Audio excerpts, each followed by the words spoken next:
ఆయన అసలు పేరు అందే ఎల్లయ్య. ఈయన గొడ్ల కాపరిగా పనిచేశారు. శృంగేరి మఠానికి సంబంధించిన స్వామి శంకర్ మహారాజ్ ఇతను పాడుతుండగా విని ఇతడిని చేరదీశాడు. రాష్ట్ర వ్యాప్తంగా ఈయన పాటలు ప్రసిద్ధం. నారాయణమూర్తి ద్వారా వచ్చిన విప్లవాత్మక సినిమాల విజయం వెనుక ఈ పాటలున్నాయి. తెలంగాణ ప్రకృతి లాంటి అంశాలపై ఈయన గేయ రచన చేశారు. 2006లో గంగా సినిమాకు గాను నంది పురస్కారాన్ని అందుకున్నారు. ఆయనకు కులం లేదు, మతం లేదు. ఆయనకు 4 పిల్లల సర్టిఫికెట్స్లో కులం ఉండదు. చిన్ననాటి నుంచి వెంట వచ్చిన కష్టాలను మరిచిపోవడానికి రామాయణం, యక్షగానాలు, కోలాటాల్లో మునిగిపోయేవాడు.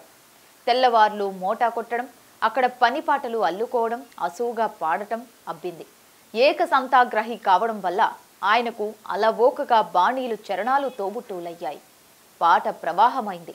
తన గుండె గాయం సలుపులు తీస్తున్న కొద్దీ కంఠ గేయం చిక్కగైంది. కూలి పని, మేస్త్రి పని, ఇలా కంటపడ్డ ప్రతి పని చేసిండు. బువ్వలేని బతుకు దుఃఖపూరితమైన జీవితం.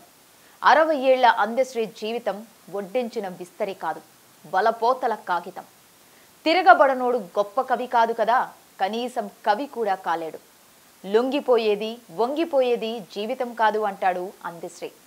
జై బోలో తెలంగాణ, జనగర్జనల చడివానా అని అందశ్రీ పాడితే ఉస్మానియా యూనివర్సిటీ తొట్టెలలో వేసిన శిశువులా ఊగిపోయింది. కాంక్రీట్ జంగల్లో మాయమైపోతున్న మానవుడిని వెతుకుతున్న సంచారి. ఆయనవి జోలపాటలు, జోకుడు పాటలు కాదు. రాజ్యం జోకొట్టి పొడుకోబెట్టేవారి జబ్బ చరిచి నిద్రలేపి ఆత్మగౌరవ యుద్ధానికి సిద్ధం చేసే పోరు పాటలు. అవి మండే నిప్పు కణికలు.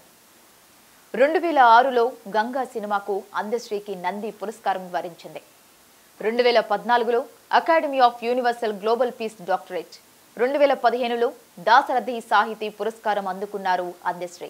2015లో రావూరి భరద్వాజ సాహితీ పురస్కారం, 2022లో అందశ్రీకి జానకమ్మ జాతీయ పురస్కారం, 2024లో దాశరథి కృష్ణమాచార్య సాహితీ పురస్కారం, లోక్ నాయక్ పురస్కారం అందుకున్నారు అందశ్రీ.